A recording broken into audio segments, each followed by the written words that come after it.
The earthquake hit at 2:14 in the morning and brought down half a children's hospital wing in 11 seconds. Nurses screamed.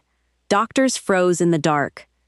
And the quiet pediatric nurse everyone thought was too soft for the job crawled into the wreckage on her hands and knees like she'd done it 100 times before. Because she had. Fairhaven Children's Hospital sat on a hill overlooking a mid-sized city that had never, in its 112-year history, experienced an earthquake worse than a rattling nuisance.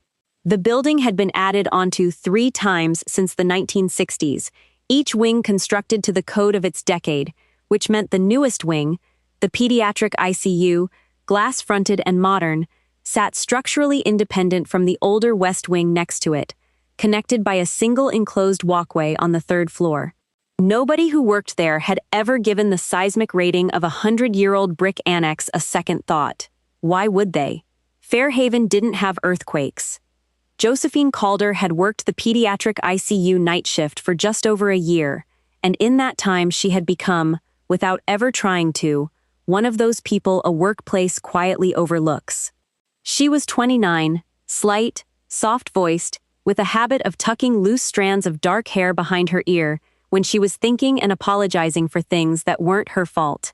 She was good with the kids, genuinely, unmistakably good, the kind of nurse who remembered every stuffed animal's name and could get a terrified 4-year-old to hold still for a blood draw with nothing but a calm voice and a silly face. But among the adults she worked with, Jo had acquired a quiet reputation as someone a little too gentle for the harder calls. Sweet, soft, not someone you'd want running a code. Dr. Nathaniel Pruitt, the Chief of Pediatrics, was not unkind, but he was the sort of physician who equated confidence with competence and had, over the course of a year, quietly decided Jo possessed neither in the amounts he preferred. "Calder, I need someone with a steadier hand on the difficult draws," he'd say, redirecting a task to another nurse in front of her without much thought for how it landed. "No offense. You're wonderful with the kids. I just need someone who won't hesitate if things get complicated." "Of course, doctor," Jo would say, and step aside. Charge nurse Faye Whitlow, who'd worked pediatrics for 2 decades and had a sharper eye than most people gave her credit for, occasionally pushed back. "You ever notice she doesn't panic?" she said once to another nurse, watching Jo calmly restart an IV on a screaming, thrashing toddler without so much as raising her voice. Kids like that would send half this floor into a cold sweat. Jo just handles it. "She's gentle." The other nurse shrugged. Gentle's not the same as steady, though.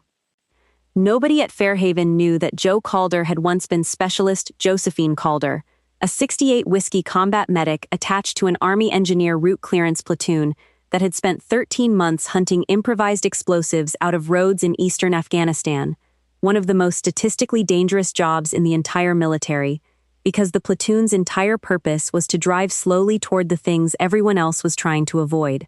Her call sign on the radio net had been Sparrow, small and unassuming, chosen half as a joke by a platoon sergeant who'd said she moved through wreckage like she barely weighed anything at all.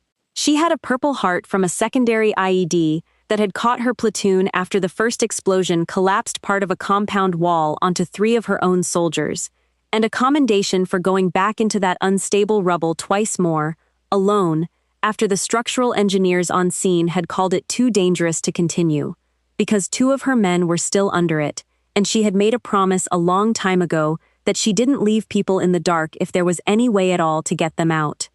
She had left the Army 5 years ago, when the dreams about collapsing walls got bad enough that she couldn't tell, some nights, whether she was in her apartment or back in that compound. Nursing, and children specifically, felt like the furthest possible thing from what she'd survived. Soft light, small hands, nothing that could fall on anyone. Fairhaven had felt safe. She had built a quiet, careful life around that feeling, one shift at a time, for just over a year. The ground had other plans. At 2:14 a.m. on a Wednesday in March, a fault line nobody had paid much attention to in 100 years of city planning, slipped 6 miles beneath Fairhaven and released a magnitude 6.8 earthquake directly under the hospital district. The shaking lasted 22 seconds, long enough. In a building with a 100-year-old unreinforced brick annex bolted awkwardly onto 3 generations of later construction, for something to give. It was the connecting walkway between the West Wing and the Pediatric ICU that failed first, its support beams never designed to flex the way modern seismic code required. The walkway's collapse pulled at the West Wing's aging brick facade, and in the space of 11 seconds, a 40-foot section of the hospital's oldest wing came down. Not the pediatric ICU itself, but close enough that the shockwave rattled every window in the building, plunged half the hospital into darkness as backup power stuttered and failed, and buried the ICU's rear stairwell and half its equipment storage room under a churning cloud of dust, brick, and twisted rebar. 6 pediatric patients were on the ICU floor that night. 2 of them, along with a respiratory therapist checking equipment in the storage room, were on the wrong side of the collapse when it happened. The emergency lighting flickered on in a sickly red-amber glow, and the ICU dissolved into the particular, terrible chaos of a room where the ceiling has just tried to become the floor. Alarms shrieked from monitors running on battery backup. A cloud of pulverized drywall dust hung thick enough to taste, and from somewhere behind a wall of collapsed brick and twisted metal shelving, a child was screaming, high, thin, and utterly terrified, and a second, smaller voice was not screaming at all, which was so much worse. Oh God!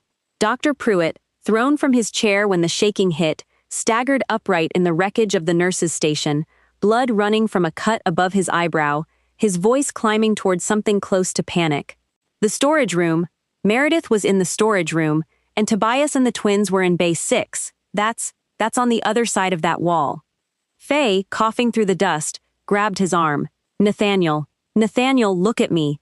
We need to call this in and we need a plan, not panic. I don't know how to. He was staring at the collapsed wall, at the twisted rebar poking through settling dust, and something in his face had simply stopped functioning. The particular freeze of a competent, book-smart man confronted with a problem no textbook had ever prepared him for.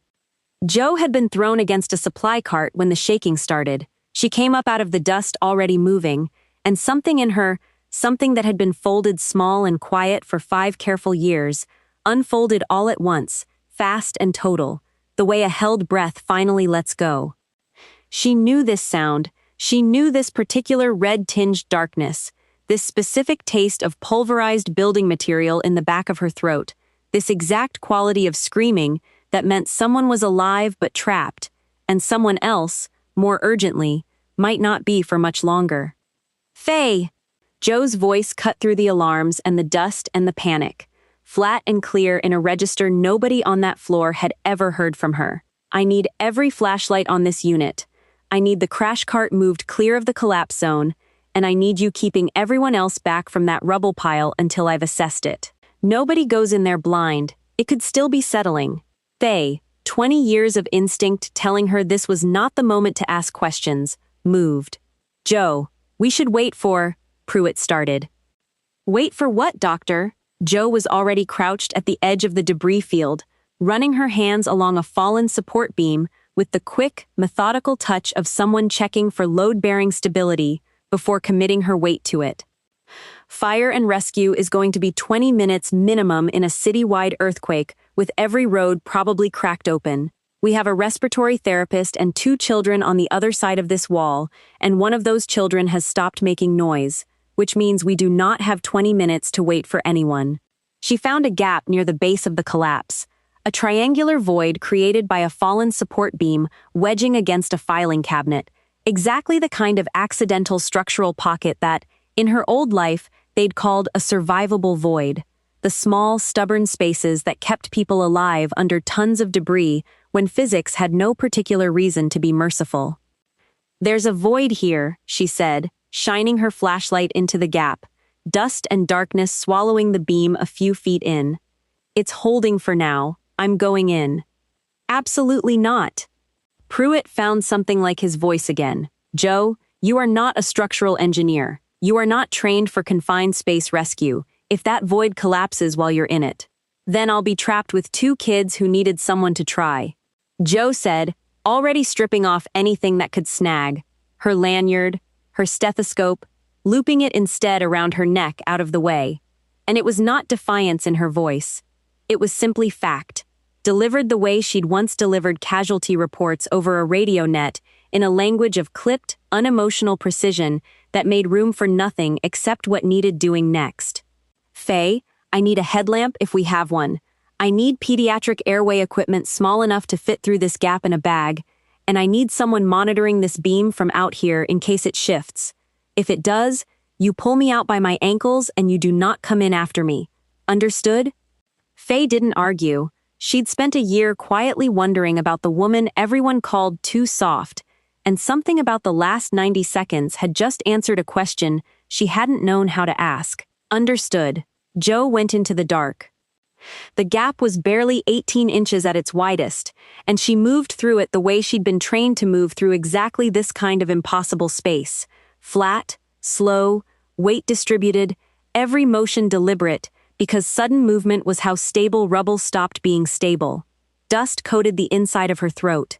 Somewhere above her, something groaned and settled half an inch, and she stopped completely, breath held, until it went still again. She found the respiratory therapist first, Meredith, conscious but pinned at the ankle under a fallen equipment rack, bleeding from a scalp laceration, but breathing fine, coherent enough to be more worried about the children than herself. "They're past me, in the corner by Bay 6. Meredith gasped, pointing with a shaking hand. One of the twins was crying. I don't know about the other one. I couldn't reach them before the rack came down." "I've got you both," Joe said, already checking the ankle. Trapped, not crushed, a manageable extraction once she had another set of hands, and pressed forward, deeper into the void, toward the silence that scared her more than any of the noise. She found the boy first, one of a set of 6-year-old twins recovering from a post-surgical infection, crying and terrified but essentially unhurt, curled into a gap beside an overturned bed frame that had, by pure accident of physics, created exactly enough space to save his life. She checked him fast, pupils, pulse, obvious injuries, none, and kept moving, because the silence she was chasing wasn't coming from him. His sister was 6 feet further in, half buried under a collapsed section of drywall and insulation, unconscious, a nasty laceration along her scalp bleeding into the dust, her breathing shallow and fast in the specific pattern Joe's body recognized before her mind fully processed it. Shock. Possible internal injury. A ceiling tile pinning her lower leg at an angle that made Joe's stomach drop even in the dim light of her headlamp. "Hey, sweetheart," Joe said, voice gone instantly soft even as her hands moved fast, checking, assessing, the two halves of her, the gentle pediatric nurse and the combat medic who had once crawled through worse than this, to reach worse than this. Finally, completely the same person again. "I've got you. I need you to stay with me, okay? Can you hear me?" No response. Pulse thin and rapid. Joe pulled the small pediatric airway kit from the bag looped across her back, checked the girl's breathing was adequate for now, and began, with the same economical, unhesitating motion she'd once used on a Kandahar roadside, to clear the debris pinning her leg, carefully, watching the beam above her the entire time, aware that every pound of weight she shifted was a negotiation with a structure that had already proven it could fail without warning.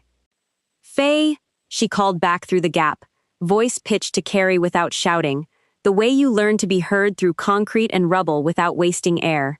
"I've got the boy conscious and stable. I'm sending him out first. The girl's got a head lack, possible leg fracture, and she's shocky.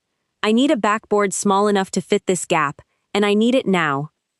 They passed the boy back hand to hand through the narrow void, sobbing but whole, into Faye's waiting arms on the other side, and the sound of relief that went through the ICU when he emerged was the first good thing that had happened since the ground stopped shaking. Getting his sister out took 11 more minutes that felt, to everyone waiting on the other side of the rubble, considerably longer. Joe worked in the cramped dark with a headlamp and a flashlight held in her teeth at one point, stabilizing the girl's leg with a rolled magazine and medical tape, because there was nothing better small enough to fit through the gap, monitoring the beam above her with one ear the entire time. And when it groaned again, louder this time, a long, grinding shift that sent a fresh shower of dust cascading down. She didn't stop. She didn't even pause. She simply moved faster, because stopping wasn't a decision available to her anymore. Not with a 6-year-old's life balanced against a piece of settling architecture. She pulled the girl free, cradled against her chest, and half-crawled, half-dragged them both back through the void, just as the beam above the gap finally lost its fight with gravity and came down behind her in a roar of dust and collapsing brick, missing her by less than 2 feet. Joe emerged from the rubble into the ICU's dim red emergency light, covered head to foot in gray dust, blood on her hands that wasn't hers, carrying an unconscious 6-year-old with a steadiness that made every person watching go completely silent.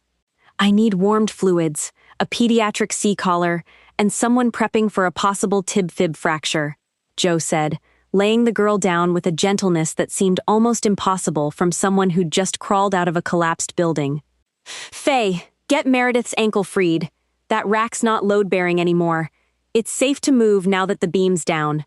Dr. Pruitt, I need you here, checking for internal bleeding, right now." Pruitt moved. It was, in the wreckage of the worst night of his career, the single smartest thing he did. For the next hour, before the first fire and rescue crews could fight their way through cracked streets to the hospital, Joe Calder held the pediatric ICU together with the same unhurried, absolute competence she'd once used to hold together a stretch of Afghan highway. She stabilized the girl's fracture. She talked the twin boy through his terror with a softness that hadn't gone anywhere, even now, even covered in the dust of a building she'd just crawled through on her hands and knees. She checked on every other patient on the floor, calm and thorough, while Pruitt, genuinely rattled, genuinely humbled, followed her lead without a single word of protest. It was nearly 4 a.m. when the 1st National Guard Urban Search and Rescue Team made it to the hospital, picking through debris-strewn streets in a heavy rescue vehicle, their headlamps sweeping the wrecked lobby as they came through what remained of the main entrance. "We've got reports of a partial structural collapse. Pediatric wing," the lead figure called out, radio crackling on his shoulder, dust already coating his tactical gear from 3 other calls that night. "We're the search and rescue element. We're prepared to assess the structure and extract any remaining." He stopped mid-sentence. His eyes had caught on the woman kneeling beside a hospital bed, dust gray and blood-streaked, adjusting a pediatric IV line with hands that were absolutely steady despite everything. "Sparrow," he said, disbelief cracking his voice wide open. Joe went still. She looked up slowly, and for the first time in 5 careful years, her face didn't try to hide anything at all. "Delacroix," she said quietly. "Small world. Small world doesn't even begin to cover it."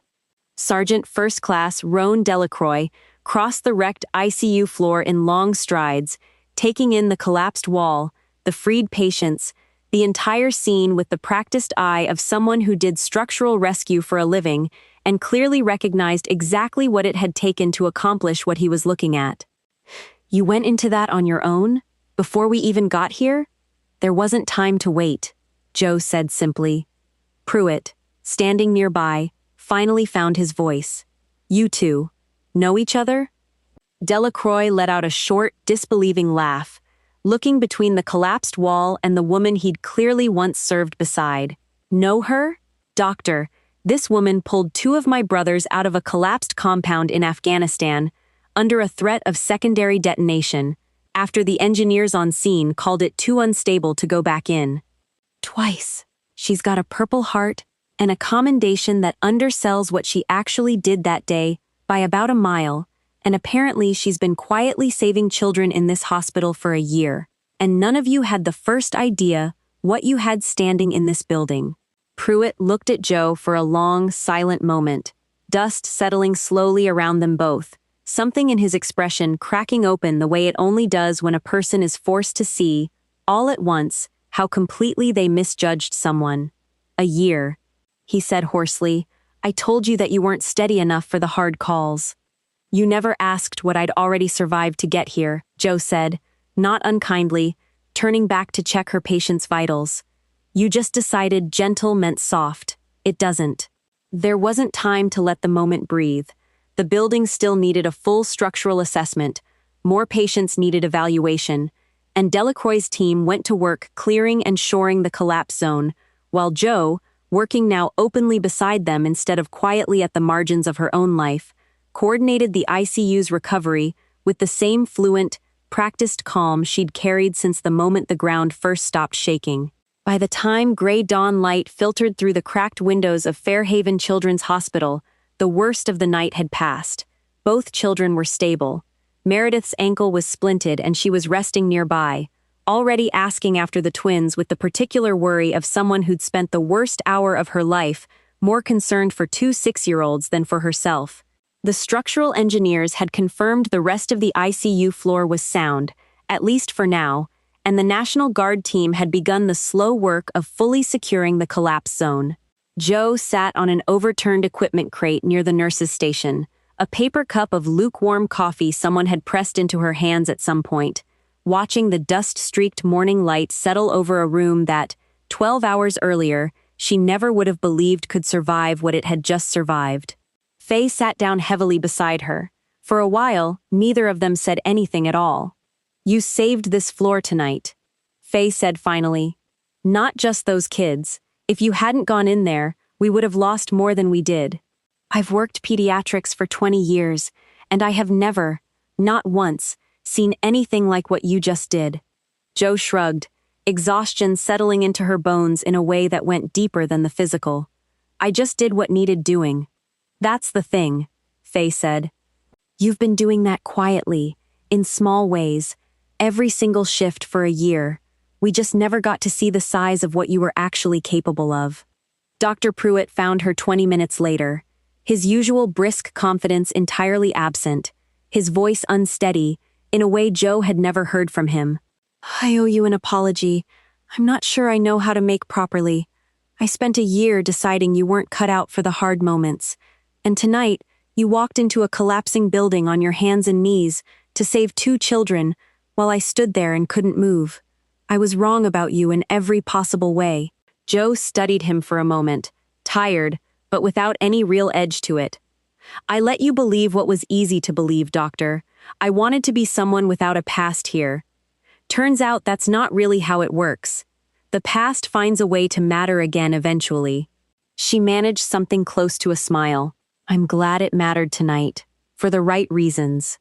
Delacroix found her as his team wrapped up their initial assessment, radio crackling with updates from the rest of the city's chaos. "Command's going to want your account of tonight. Your name's part of the official record now, whether you're ready for that or not." I figured it might be. For what it's worth, he offered her a tired, genuine smile. The guard's always looking for people who know how to go into the dark and bring people back out of it. "No pressure. Just, if you ever want it, the door's open." Jo looked around the wrecked, dust-choked ICU, the collapsed wall now shored and secure, 2 children sleeping peacefully, who very nearly hadn't survived the night, a room full of people who would never again mistake her stillness for softness. She thought about 5 years of careful invisibility and about the 90 seconds it had taken to unravel completely, and found that what she felt wasn't dread at having been seen. It was something quieter and lighter than that, the particular relief of finally being known, all the way through, by the people she worked beside every day. "I'll think about it," she said, and she meant it, in a way she hadn't let herself mean anything in a very long time. The sun came up fully over Fairhaven that morning, on a battered but standing hospital. 2 children who would grow up remembering almost nothing except that someone had come for them in the dark, and a quiet nurse nobody would ever again describe as too soft for the job. Sometimes the gentlest person in the room is gentle, because they already know, better than anyone, exactly how much the world can break, and exactly what it takes to hold it together anyway. If this story of hidden courage, quiet strength, and one impossible night at Fairhaven kept you watching until the end, hit that like button. Share it with someone who believes gentleness and strength were never opposites to begin with, and subscribe to Beyond the Silence Tales for more real-life inspired stories of the quiet people who show up when the ground gives way. Hi, I'm Gwyneth Wynne. the owner and manager of Beyond the Silence Tales. They thought she was too gentle for the hard calls. Then the ground opened up under a children's hospital, and the softest nurse on the floor crawled into the wreckage on her hands and knees, like she'd done it 100 times before. Because she had. I'd really love to know what you think of this one. How did it make you feel? What stayed with me was the idea that gentleness and strength were never actually opposites. Dio wasn't hiding a harder version of herself under the soft one. They were always the same person. It just took a collapsed building for anyone else to see both halves at once. Which moment hit you hardest? Have you ever mistaken someone's calm for weakness, only to find out it was actually the opposite? I'd love to hear your thoughts in the comments. And if this story kept you watching until the end, feel free to like or subscribe for more from Beyond the Silence Tales.